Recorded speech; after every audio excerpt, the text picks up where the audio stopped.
Hello everyone, how are you doing? This is MD Tech here for another quick tutorial. In today's tutorial, I'm going to show you how to install the virtual machine platform on your Windows 10 laptop, tablet, or desktop computer. So this should hopefully be a pretty straightforward process here, guys. And without further ado, let's go ahead and jump straight into it.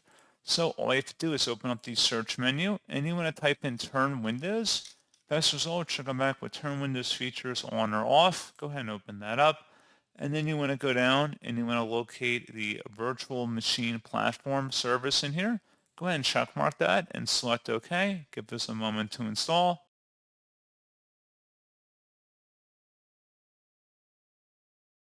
And it says Windows completed the requested changes. Close out of here. And that's all you have to do. So pretty straightforward process, guys. And as always, thank you for watching. I do hope that was able to help you out. And I do look forward to catching you all in the next tutorial. Goodbye.